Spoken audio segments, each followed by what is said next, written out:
The negotiating teams see little, if any, daylight, squeezing what they can from the time left before the end of the year deadline. Are we approaching the end of the end will be when we will reach an agreement both on fair and free competition, and second, on the reciprocal access to the waters and the markets. Fishing waters and access to the single market, still unsolved.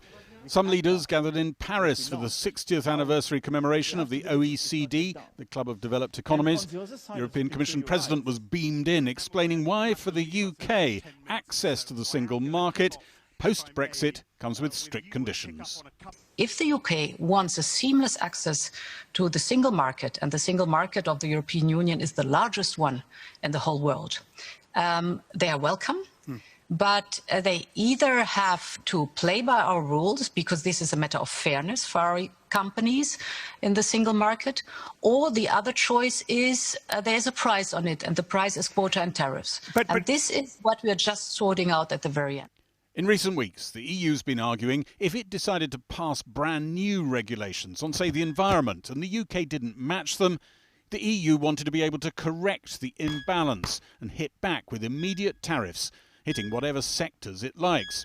Now the two sides seem to have reverted to earlier proposals, which the UK originally rejected.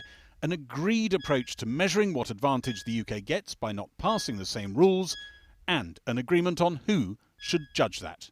It almost seems like they've gone slightly backwards. A couple of months ago, that's exactly where the conversation was. It was, okay, how do we recognise that both sides will have different rules going forward, and it's how you manage that divergence. Is what does an arbitration mechanism look like? How can you resolve disputes? And here, fundamentally, what appears to be the case is they are defining what divergence looks like and how it might or might not impact competition, and then agreeing together on a way to resolve that. The Strasbourg, second home of the European Parliament, was specially opened up for a few words from the podium.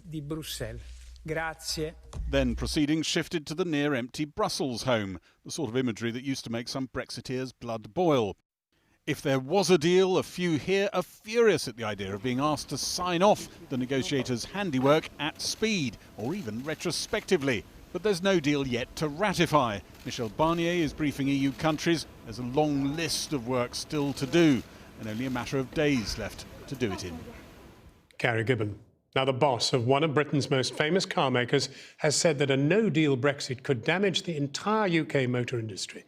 Bentley Motors has been preparing for years for leaving the EU, spending millions on warehousing, stockpiling, weeks' worth of parts, and even having 747s on standby. The chief executive, Adrian Hallmark, has told Channel 4 News that while Brexit won't kill Bentley, it will hurt them. Our North of England correspondent, Claire Fallon, has been to Crewe to talk to him. You don't make a fast buck building a Bentley.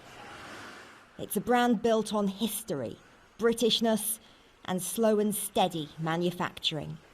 But at the site in Crewe, where they once made the engines for Spitfires that fought the Battle of Britain, the boss came out with a warning today on what he fears no deal will mean for his industry. Like jumping off a cliff with a parachute, but you've not tested it. So we've done all the customs processes, we've prepared our suppliers, we've got extra storage for components, we've got everything ready, but we've never had to do it when everybody else is doing it. So if we jump and pull, but it doesn't work because the ships are full, the planes are full, and we can't get stuff through the UK, it will stop production. Building cars involves a global supply chain, but already the COVID knock-on means getting goods into the UK is taking longer and costing more.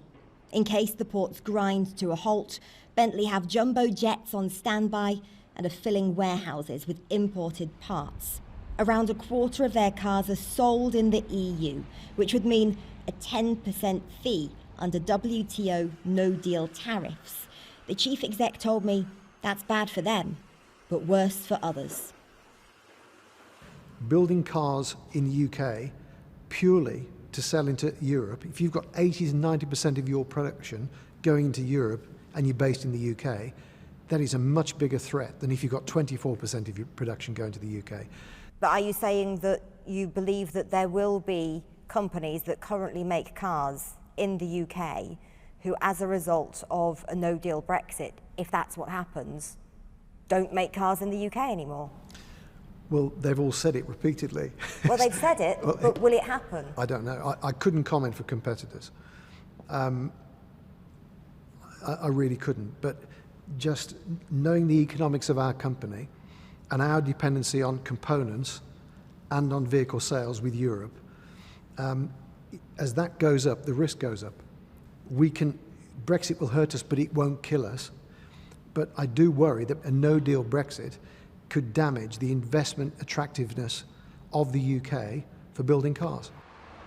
In comparison with the sticking point issue of fishing, making and selling cars is worth many more billions to the UK economy. And even to Paul, whose personal economics are dependent on fish because he runs a chippy near the Bentley plant. The situation is as baffling as it is frustrating. Does it seem kind of nuts to you that this could all be scuppered over fish? It does. It's silly.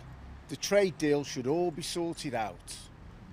I don't understand why just fish stands in the way. What do you think are the chances that we will get a deal at the moment by the end of the year? I'm not a gambler, but even in the last 6 months, I've felt it was less than 50-50.